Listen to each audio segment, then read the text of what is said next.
start the wind, the morning sun was down, the Savior of the world was fallen. His body on the cross, His blood poured out for us, the weight of every curse upon Him.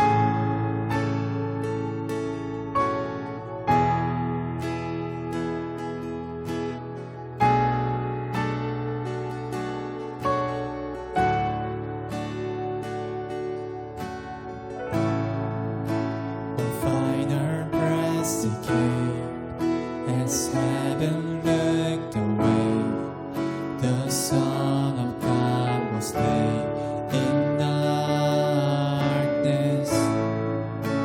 A battle in the grave, the war on death was waged, the power of death forever broken. The ground began to shake, the storm was rolled away. His perfect love could not be overcome. Now death waged your sting, our resurrected King has rendered you defeat. Forever He is glorified. Forever He is lifted high. Forever He is risen. He is alive. He is alive.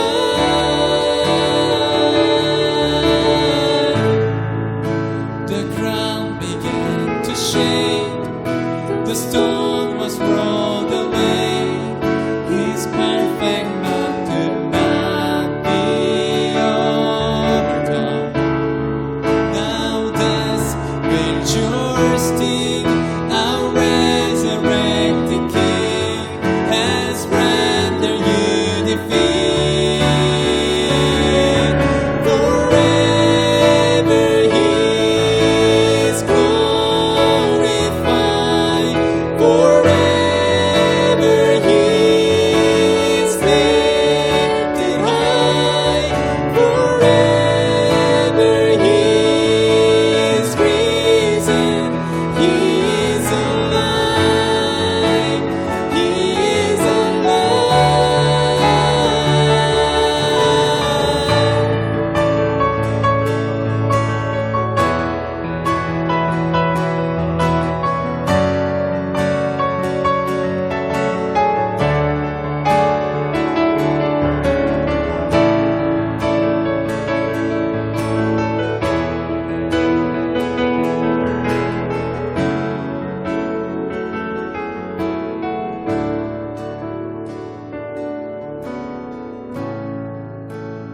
We sing hallelujah.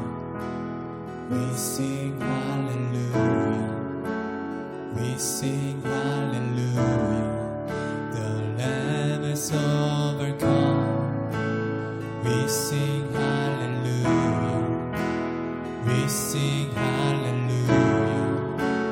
We sing hallelujah.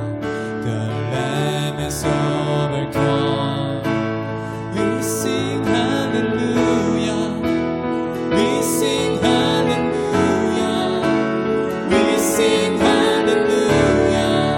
The Lamb is overcome. We sing hallelujah.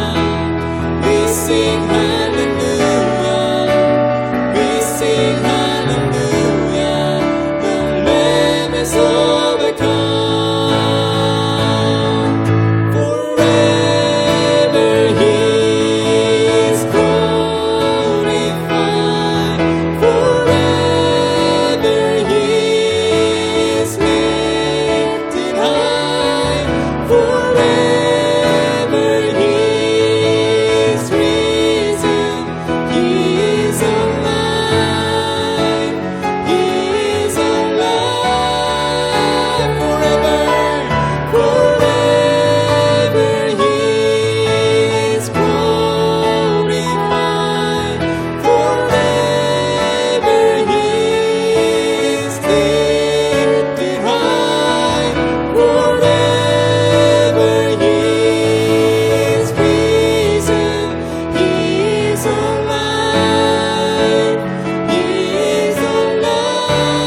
볼 수 없는 일어설 수도 없는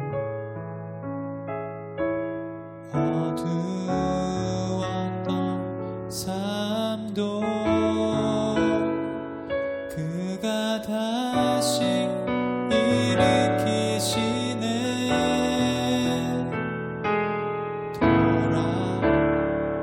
돌아갈 수 없는 바라볼 수도 없는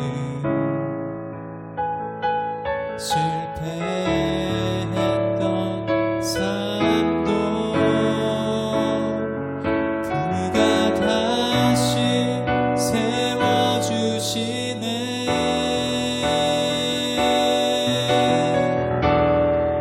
오 나의 하나님은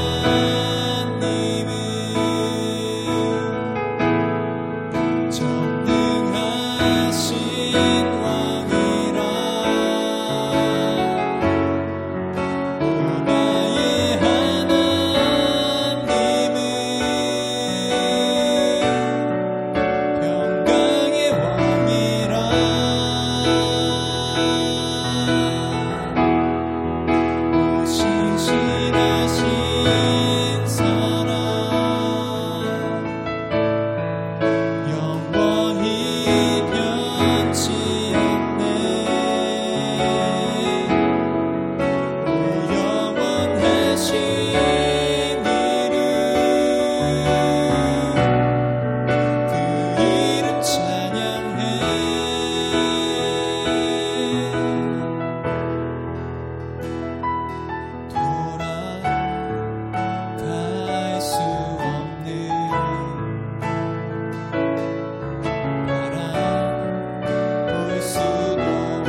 받기에 합당하신 지금 여기 계신 하나님, 온 천지 만물을 지으시고 다스리는 그 권능과 능력으로 주의 말씀을 이루시리.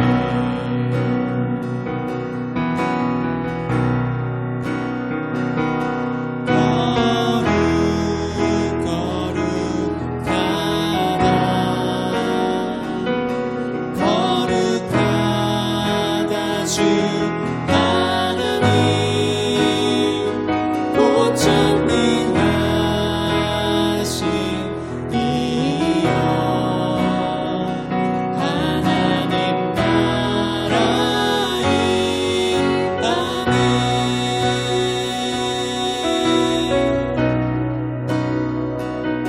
주임제 하실 때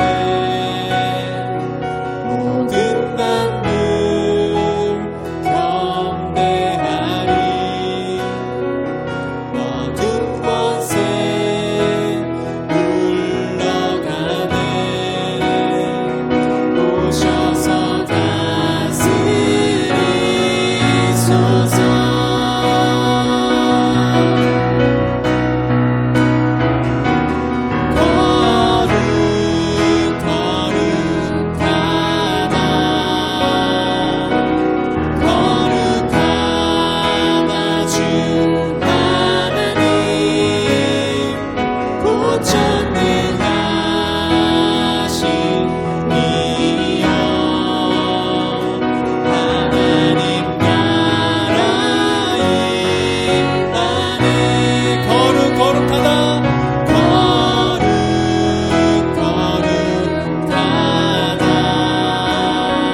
할렐루야. 우리 화요mom에 오신 여러분을 주님의 이름으로 환영합니다. 벌써 새해 1월달도 중순으로 들어가는데 새해 두 번째 우리 화요모임 말씀은 우리 지난 12월 중순에 그런 말씀을 전했습니다. 정체성에 대해서 얘기하면서 정체성과 연결돼서 또 한 가지 중요한 부분, 제가 특별히 YM에서 사역을 하면서 가장 크게 은혜가 되었고 또 저희 삶에 확고하게 변혁시키고 변화시켰던 기반이 됐던 부분들의 하나가 오늘 나누고자 하는 것입니다. 아마 두 번에 걸쳐서 나눌 것 같습니다. 좀 기간이 길어서 강의의 일부분으로서 제가 하는 건데, 오늘 나누고자 하는 것은 하나님 아버지의 사랑에 대해서 나누려고 합니다. 먼저 우리 말씀부터 잠깐 보시면 좋겠습니다. 특별히 바울은 여러 그 서신서 가운데마다 기도문을 이렇게 기록했습니다. 그래서 바울의 기도문을 하나하나 이렇게 찾아가면서 같이 기도도 배우고 또 그 안에 있는 말씀을 깊이 보는 것이 참 도움이 될 거라고 생각합니다. 오늘 제가 특별히 보고 싶은 것은 바울의 에베소서 선상에 나타난 두 번째 기도입니다. 하나는 1장에 나오죠. 18절부터 20절까지 말씀이고, 또 한 가지는 3장에 나옵니다. 3장 14절부터 19절까지 말씀입니다. 그래서 오늘 그 말씀을 보면서 특별히 또 이 가운데 주시는 그 은혜를 나누고자 합니다. 제가 먼저 짧게 읽겠습니다. 에베소서 3장 14절부터입니다.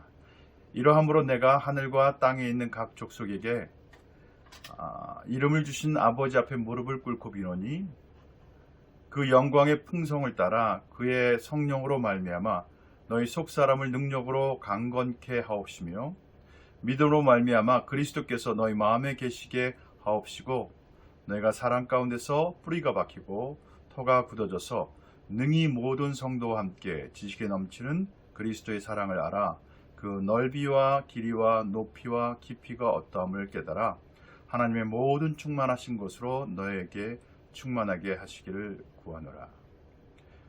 바울의 기도문이죠. 하늘과 땅에 있는 모든 족속 가운데 이름을 주신 아버지, 여기 그 하나님을 아버지로 소개하고 있습니다. 그 아버지 앞에 무릎을 꿇고 온 인류의 아버지가 되신 하나님 앞에 무릎을 꿇고 기도하는 것이죠. 그 영광의 풍성을 따라 그의 성령으로 말미암아 너희 속 사람을 능력으로 강건하게 하시고, 첫 번째 기도는 것입니다. 우리가 하나님을 아버지로 알고 아버지로 섬기기 시작할 때 우리 내면 가운데 성령으로 말미암아 능력으로 강건하게 되는 것을 기도하고 있습니다. 두 번째는 믿음으로 말미암아 그리스도께서 너희 마음에 계시게 하옵시고, 그리스도의 내주하심을 얘기하는 것이죠. 그 내주하심을 통해서 너희가 사랑 가운데 뿌리가 박히고 터가 굳어져서, 어떤 사랑이죠? 그리스도 예수를 통한 하나님 아버지의 사랑을 얘기하고 있습니다. 그랬을 때 능히 모든 성도와 함께 지식에 넘치는 그리스도의 사랑을 넓이와 길이와 높이와 깊이가 어떠함을 깨달아 하나님의 모든 충만하신 것으로 너희 가운데 충만하시기를 원하노라. 바로 이것이 바울의 기도인데, 좀 더 구체적으로 보도록 하겠습니다. 여기서 분명한 것은 너희가 그 하나님을 아버지로 알라, 이렇게 얘기했습니다. 예수님께서 요한복음 14장 18절 말씀을 첫 번째 이렇게 얘기하고 있습니다. 내가 너희를 고아와 같이 버려두지 아니하겠다. 참 중요한 얘기입니다. 내가 너희를 버려두지 않겠다는 것입니다. 고아란 누군가요? 가장 기쁠 때 나눌 사람이 없는 것이죠. 가장 슬플 때 함께 울어줄 사람이 없는 것이죠.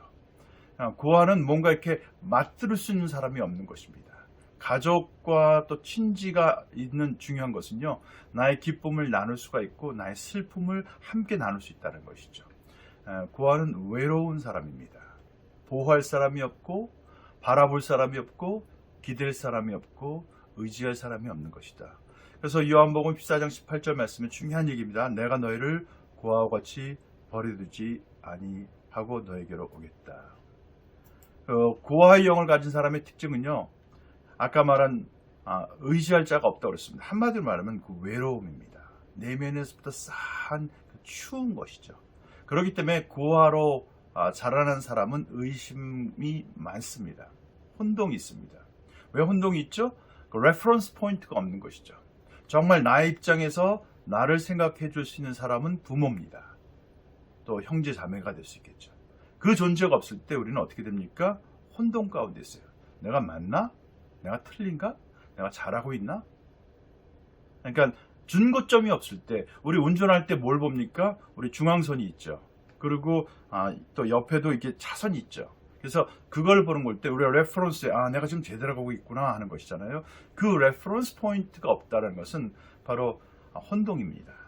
부모가 없을 때 우리 사람들은 고아들은 혼동하게 됩니다. 좌절하게 됩니다. 거기는 고립됐기 때문에 그 내면의 그 차가운 것과 아주 냉장고처럼 그 싼 추움 가운데 자신도 모르게 그것을 채우려고 하는 정욕적인 것으로 빠지게 됩니다. 먹는 거라든지 아니면 정욕적인 것을 보는 거라든지 갬블링이라든지 아니면 다른 성적인 것이든지 그런 뭐 술 같은 것들, 마약 같은 것들 순간을 잊어버려야 되는 그 고통에 가게 되죠. 그 이후에는 물론 자연스럽게 참소와 정죄함이 따르게 되죠. 후회하는 것이죠. 난 이거밖에 되지 않는 존재야 라고 이제는 자기를 비판하게 되는 것이죠. 그런 과정 가운데서 자기에 대한 분노가 있는가 하면 또한 우울증이 찾아오게 됩니다.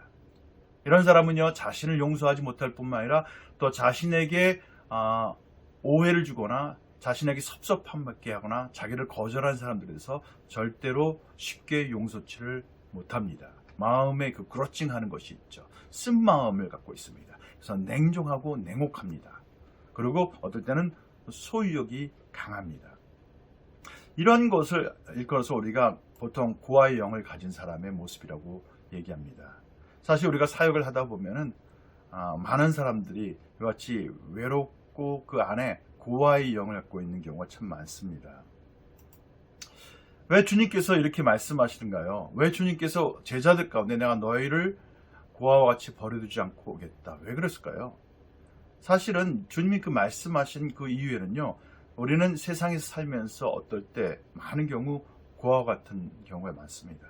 우리는 죄의 종으로 살고 있고 그 가운데 부정함과 두려움과 의심과 불안정감이 있습니다. 정말 하나님을 아버지로 알지 않을 때 우리는 영적인 고아와 같이 살고요, 종과 같은 삶으로 삽니다. 그렇기 때문에 예수님께서 이제 내가 너희를 더 이상 종이라 일컫지 않고 형제로 일컫는다는 것은 놀라운 얘기입니다. 바로 하나님을 아버지로 소개한다는 것이죠. 그래서 같은 아버지를 섬기는 형제로서 예수님께서 우리를 지칭하고 계신 것이죠. 바로 그와 같은 목적이 예수님이 우리 가운데 오신 이유입니다. 우리를 구원하시기 위해서 오셨죠. 또 우리 가운데 생명을 주시고 죄의 그 모든 저주와 그 형벌로부터 우리를 자유케 하셨죠. 하지만 그 모든 것과 더불어서 이 지상 가운데 아니면 앞으로 영원토록 어떻게 살아갈 건가에 보여주시는데 자녀로서 살아가도록 하는 것이죠. 그래서 요한복음 14장 말씀을 보시면 14장 16절부터 17절까지 18절까지 말씀 보시면 이렇게 했어요. 내가 아버지께 구하겠으니 그가 또 다른 보혜사를 너희 가운데 주사 영원토록 너희와 함께 있게 하시리니 저는 진리의 영이라 세상은 능히 저를 받지 못하나니 이는 저를 보지도 못하고 알지도 못함이라. 그러나 너희는 저를 아나니 저는 너희와 함께 거하시며 또 너희 속에 계시겠음이라. 18절 말씀입니다. 내가 너희를 고아와 같이 버려두지 아니하고 너에게로 오리라. 무슨 얘기죠? 바로 예수 그리스도 안에 먼저는 그 또 다른 보혜사로 성령을 주시고 그리고 궁극적으로 예수님께서 너희를 버려두지 않고 오시겠다고 했습니다. 어떻게 해요? 성령으로 예수의 영인 성령이 우리 가운데 계심으로 우리가 홀로 있지 않겠다고 얘기하는 것입니다. 그래서 첫 번째는 우리를 고아처럼 버려두지 않는 것이고 두 번째 왜 이렇게 말씀하시느냐? 세상 가운데 우리가 고아와 같은 삶을 살고 있기 때문에 그런 것이고 또 세 번째 그러면은 하나님은 바로 그와 같은 고아의 아버지이십니다. 우리 성경 구약과 신약에 다 동일하게 나와 있는데 하나님은 자신을 고아와 과부의 아버지로 얘기하고 있습니다. 시편 68편 5절 말씀입니다. 그의 거룩한 처소에 계신 하나님은 고아의 아버지시며 과부의 재판장이시라. 또 신약에 고린도서 6장 18절 말씀도 이렇게 나와 있습니다. 너희에게 아버지가 되고 너희는 내게 자녀가 되리라. 전능하신 주의 말씀이니라 하셨느니라. 이것이 얼마나 큰 위로가 되는지 모르겠습니다. 저는 고아가 아닙니다. 물론 지금은 저희 부모님이 다 이제 소천하셨지만은, 하지만 제가 아주 어렸을 때 그 어머니와 한 8년 동안 이렇게 떨어진, 예전에 제가 강의 중에도 그런 얘기 한 적이 있는데, 말씀 중에 그 독일에 가셔야 되는 그때 제 마음 깊은 곳에 외로움과 또 슬픔과 좌절과 혼돈 같은 것이 있었던 것 같아요. 물론 아버님과 또 누님과 형님이 아주 오붓한 가정이었고 따뜻한 가정이었음에도 불구하고 그 늘 마음 가운데 그리움이 많았던 것 같아요. 근데 하나님을 알게 되고, 그리고 교회를 다니게 되고, 또 특별히 YM에서 많은 그 강의와 많은 티칭 가운데서도 제 가운데 정말 저로 하여금 자유함에 이르게 했던 것 중에 가장 강력한 영향을 미쳤던 것은 하나님을 아버지로 알았을 때입니다. 그때는 뭔지 모르게 내 내면 가운데 확신이 있고, 그 내 안에 정말 자신감이 생기고, 내 안에 정말 내가 이제 하나님을 아버지로 알고 있기 때문에, 아버지가 되었기 때문에 내가 더 이상 방황치 않고 외롭지 않고 저 스스로 내면 가운데 뭔가 이렇게 꽉 들어차 있는 그 같은 안정감과 자유함과 생명을 줬던 것이 바로 이 하나님을 아버지로 깨달았을 때입니다. 물론 그것은 죄를 용서함 받은 기쁨보다도 또 그 같은 것과 비교할 수 있는 것은 아니지만은, 내 내면 깊은 곳에 정말 살아가면서 안정감과 기쁨과 소망과 긍정을 준 사건은 바로 하나님을 아버지로 알게 되면서입니다. 아까 우리 그 주님이 오신 목적을 제가 얘기했습니다. 구원을 주시기 위해서, 또 원수의 일을 멸하기 위해서 십자가와 부활을 통해서, 성령을 보내시기 위해서, 성령이 도래케 하기 위해서, 그 모든 것이지만 궁극적으로 또 한 가지는 하나님을 아버지로 보이시기 위해서. 요한복음 14장 7절 말씀도 이렇게 있죠. 너희가 나를 알았다면 내 아버지도 알았으리로다. 이제부터는 너희가 그를 알았고 또 보았느니라. 이 모든 것을 그래서 우리가 복음이라고 그러죠. 그래서 요한복음 14장 말씀도 이렇게 하죠. 14장 9절 말씀에 예수께서 가라사대 때 빌립아, 내가 이렇게 오래 너희와 함께 있을 때 내가 나를 알지 못하느냐? 나를 본 자는 아버지를 보았거늘 어찌하여 아버지를 보이라 하느냐. 예수 그리스도를 통하여서 그 하나님은 자신을 계시하십니다. 예수님의 행하심, 예수님의 기적과 이사와 긍휼히 여김과 사람들을 향해서 끊임없이 그 다가가시고 베푸시고 돌보시는 그 모습을 통해서 하나님은 우리 가운데 아버지 되심을 계시하고 있는 것이죠. 오늘 말씀이 얼마만큼 길을지 모르겠지만 하나님이 오실 때는 이렇게 오십니다. 많은 분들이 이렇게 얘기해, 어떻게 하나님인지 아닌지 압니까? 라는 질문을 합니다. 근데 하나님을 더 깊이 알수록 하나님은 첫 번째 우리 가운데 오실 때 몇 가지 특징이 있습니다. 첫 번째는 우리 가운데 확신을 주십니다. 확신케 합니다.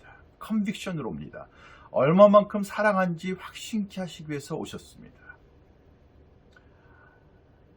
요한일서 4장 16절 말씀에 이런 말씀 있죠. 하나님이 우리를 사랑하시는 사랑을 우리가 알고 믿었노니 하나님은 사랑이시라. 사랑 안에 거하는 자는 하나님 안에 거하고 하나님도 그 안에 거하시느니라. 하나님이 우리를 어떻게 사랑하는지를 우리가 알고 확신케 합니다. 하나님의 사랑은 우리 가운데 오실 때 그냥 말로 표현할 수 없는 확신으로 찾아옵니다.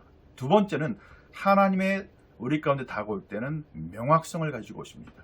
하나님은 단순합니다. 복잡하지 않습니다. 특별히 이 같은 특성은요, 우리가 하나님의 음성을 분별하고 하나님의 인도하심을 분별하는 데 참 중요합니다. 하나님은 가장 훌륭한 의사소통자인 것을 아실 필요가 있습니다. 이렇게 얘기했죠. 요한복음 10장 27절 말씀에도 내 양은 내 음성을 들으며 나는 그들을 알며 그들은 나를 따르느니라. 우리가 하나님을 아버지로 알 때 하나님의 음성을 듣고 따르는 것은 어렵지가 않습니다. 쉽습니다. 단순합니다. 명확합니다. 세 번째, 하나님은 우리 가운데 그 확신뿐만 아니라 자신감으로 옵니다. confidence예요. conviction하고 confidence는 틀립니다. 하나님 앞에 담대함으로 나아가게 됩니다. 우리가 하나님의 뜻을 알고 그분의 사랑 가운데 있는 것을 알 때 우리가 이전에 없었던 담대함을 주는 것이죠. 제가 사실은 사람들이 저보고 참 그래요. 상당히 외향적이다. 근데 저는 어릴 때 저 자신을 보면 쭉 자라올 땐 상당히 소극적이고 내향적인 사람이었습니다. 근데 하나님을 알고 그분을 경험하면서, 특별히 하나님을 아버지로 이해하고 깨닫고 경험하면서부터 내 안에 나도 모르는 자신감과 그 확신이 이게 들어오는 것을 알 수 있어요. 요한일서 3장 21절 22절 말씀도 이렇게 나왔죠. 사랑하는 자들아, 만일 우리 마음이 우리를 책망할 것이 없으면 하나님 앞에 담대함을 얻고 무엇이든지 구하는 바는 그에게서 받나니 이는 우리가 그의 계명을 지키고 그 앞에서 기뻐하는 것을 행함이라. 그래서 하나님을 아는 자들, 하나님을 사랑하는 자들 가운데 있는 것은 놀라운 자신감입니다. 담대함입니다. 자, 더불어서 하나님은 우리 가운데 소망으로 오십니다. 하나님은 우리 가운데 소망과 긍정으로 인도하시는 것을 꼭 기억하시면 좋겠습니다. 예레미야 29장 11절 말씀이죠. 우리 지난주에 제가 화요 모임에 잠깐 했던 첫 번째 구절입니다. 여호와의 말씀이니라 너희를 향한 나의 생각을 내가 아나니 평안이요 재앙이 아니니라. 너에게 미래와 희망을 주려는 것이니라. 하나님은 우리 가운데 소망으로 다가오십니다. 긍정으로 오십니다. 우리 가운데 기대를 주시는 분이십니다. 저 스스로도 상당히 저희 집사람이 가끔가다 그렇게 얘기할 때가 있어요. 내가 크리티컬하다고. 그런 부분이 있어요. 저도 사실은. 알게 모르게 그런 배경에서 자라왔기 때문에. 근데 하나님을 알면서 하나님을 경험하면서부터 제 안에 제가 점점 더 이렇게 변화되고 회복되어지는 영역은요. 긍정적이고 소망을 주고 기대감을 가지고 할 수 있다라는 그와 같은 자신감으로 그와 같은 소망으로 이렇게 나아가게 되는 것을 제가 고백할 수 있습니다. 끝으로 하나님이 우리 가운데 다가오실 때는 친밀함으로 다가오십니다. 우리만 아는 하나님과 나만이 알 수 있는 비밀한 것으로 내게 오십니다. 그리고 바로 내가 그 하나님의 특별한 사랑 가운데 있는 것을 아는 것이죠. 친밀함은 그거 아닙니까? 비밀을 아는 것이에요. 제가 제 아내의 비밀을 알고 제 아내가 저의 가장 은밀한 부분을 압니다. 그것이 친밀함이죠. 그래서 눈빛만 봐도 알죠. 제가 가끔 가다가 이렇게 사람 이름을 기억을 못할 때가 많아요. 특별히 제가 교회에서 전도사로 또 교육 목사로 이렇게 할 때 쉽지 않았던 부분이 이름을 다 외울 수가 없어서. 근데 가끔 가다가 이제 어떻게 신방을 가다가 이제 이름이 갑자기 생각이 안 나는 거예요. 갑자기 제가 대표 기도를 해야 되는데. 근데 제 아내가 있다 보면은 제 아내가 꼭 옆에서 이렇게 알려줘요. 그러니까 또 강의 중에도 제가 어떤 부분에서 단어가 딱 막혀서 이렇게 딱 보다 보면은 어떤 표현할 때 보면은 서로 제가 뭐가 지금 막혔는지 뭐가 필요한지를 정확하게 아는 것 같아요. 친밀함이라고 하는 건 것 같은 것입니다. 아주 은밀하고 비밀스러운 것에 대해서 자유함으로 소통되어지는 것이죠. 고린도서 1장 9절 말씀에도 이렇게 얘기하고 있습니다. 너희를 불러 그의 아들 예수 그리스도 우리 주와 더불어 교제하게 하신 하나님은 미쁘시도다. 하나님은 예수 그리스도를 통해서 또 하나님은 우리를 아십니다. 그리고 우리의 가장 은밀한 부분에서 또 비밀한 부분에서 서로 아예 소통되어지고 그것이 같이 공유되어지고 그러면서 또 주님은 주님의 비밀한 것을 우리 가운데 보이시기를 원하시는 것이죠. 마치 하나님께서 아브라함에게 자신의 행하고자 하신 것을 열으시는 것처럼 바로 그것이 친밀한 사람 간에 갖는 아주 그냥 긴밀한 관계죠. 그래서 하나님은 이렇게 우리 가운데 오십니다. 어떻게 해요? 확신으로 오신다고 그랬습니다. 두 번째 뭐라고요? 명확하게 오신다고 그랬습니다. 그리고 우리 가운데 자신감을 주시고 또 소망을 주시며 친밀함으로 옵니다. 제가 이걸 한 2부, 3부로 해서 말씀을 나누려고 하는데 그러면 짧게 그와 같은 하나님을 알지 못할 때, 하나님을 경험하지 못할 때 나타나는 증상이 무엇일까요? 그것만 짧게 보고 오늘 말씀을 마치려고 합니다. 하나님을 아버지로 알지 못할 때, 우리가 그리스도인이 되고 또 교회를 열심히 다녀도 그 하나님을 정말 아버지로서 경험하지 못할 때 나타나는 몇 가지 증상입니다. 첫 번째는 성장이 더디거나 없습니다. 그리고 진정한 자유함이 없게 됩니다. 종교적인 행위에 쉽게 묶이게 되고요. 생명력이 없는 부분들, 타인을 의식하거나 타인을 비판하는 종교적인 행위에 머물게 됩니다. 그 가운데 나타난 그 부산물은요, 자연스럽게 어두움과 죄, 긴장감, 이기심을 이기지 못하는 정죄감에 묶이게 되는 것이죠. 첫 번째 특징입니다. 두 번째 특징은 그렇기 때문에 그와 같은 아까 어두움과 죄의 이기심으로부터는 무가치한 정욕에 사로잡히게 됩니다. 그러니까 자기 스스로 진정 용납되었거나 사랑받고 인정받고 있다는 것을 알지 못하면 그 깊은 공허감과 긴장감에서부터 자신도 모르게 무가치한 정욕에 사로잡히게 되는 것이죠. 또 세 번째는 그렇기 때문에 이와 같은 사람은요, 자녀의 마음, 그 안에서 가진 자신감과 확신과 그 명확하고 그 안에 있는 소망이 없기 때문에 고아의 마음과 종의 영에 묶여버리게 됩니다. 그래서 외롭고 고립되고 좌절되고 두렵고 그 다음에 대화하는 가운데 이렇게 편하지가 않아요. 열려지지 않는 꽉 닫혀져 있는 갑갑함이 느껴집니다.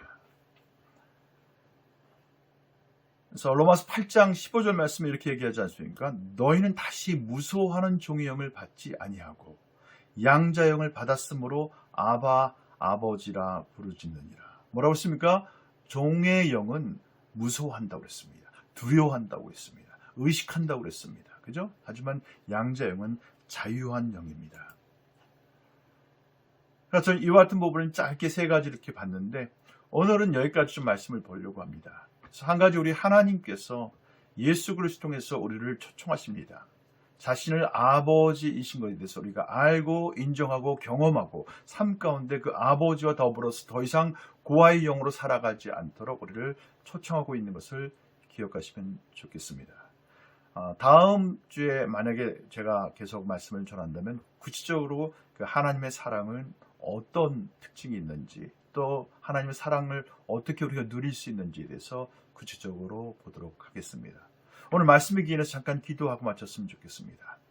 우리 한번 주님께 이렇게 감사를 드렸으면 좋겠습니다. 하나님 정말 우리를 고아로 버리지 않고 예수 그리스도 통해서 우리를 양자로 입양하시고 우리 가운데 그 양자영을 주셔서 하나님을 아바 아버지라 부를 수 있게 하신 것을 감사하십시다. 그리고 그 하나님을 더 많이 경험하고 그 하나님과 더불어서 이 새해 승리하는 한 해가 될 수 있도록 짧게 같이 기도했으면 좋겠습니다. 함께 짧게 기도하겠습니다. 사랑하는 주님 감사합니다. 오늘 말씀 통해서 특별히 바울의 기도를 통해서 우리 가운데 예수 그리스도를 통하여서 우리를 양제되게 하신 것을 인해서 감사합니다. 더 이상 고아로서 외롭고 혼돈 가운데 남을 의식하고 두려워하는 그래서 정죄감에 묶여서 혼자 몸부림치고 몸소리치는 그 같은 고아의 모습이 아니라 정말 주님 앞에 담대함으로 또 확신을 가지고 그 안에 자유함과 명확한 주님의 뜻을 알고 소망 가운데 친밀함을 향해서 달려가는 아들로 딸로 부르신 것을 인해서 감사합니다. 하나님 이 한 해가 정말 그 아버지 되신 하나님을 더 깊이 경험하고 그분과 더불어서 하나님이 우리 가운데 행하시는 일들을 함께 공유하고 누리고 또 그 안에 지속적으로 많은 고아의 영으로 하나님을 알지 못하는 이들 가운데 생명으로 이끄는 축복의 통로로 저희들을 사용하여 주시옵소서. 감사합니다. 그리스도 예수를 통해서 우리를 죄의 그 모든 정죄와 묶임에서 자유케 하실 뿐만 아니라 원수의 일을 파하시고 또 우리 가운데 하나님 부활의 영을 주셨고 더불어서 하나님을 아버지로 함께 누리고 함께 이 삶을 나아갈 수 있도록 하나님을 아버지로 섬길 수 있고 하나님을 경험할 수 있도록 주신 그 축복을 인해서 감사합니다. 이 한 주간도 하나님 아버지와 더불어서 승리하는 보람차고 생명력 넘치는 능력으로 권능으로 가득 찬 같은 승리한 한 주가 되게 하여 주시옵소서. 감사와 찬양과 경배를 드리고 예수 그리스도 이름으로 간절히 기도했습니다. 아멘. 여러분 그리스도 예수 이름으로 축복합니다. 정말 그 양자의 영으로 하나님을 아바 아버지로 부르시며 하나님과 더불어서 함께 동행하고 함께 나아가는 승리의 한 주간이 되시기를 간절히 축원합니다. 아멘.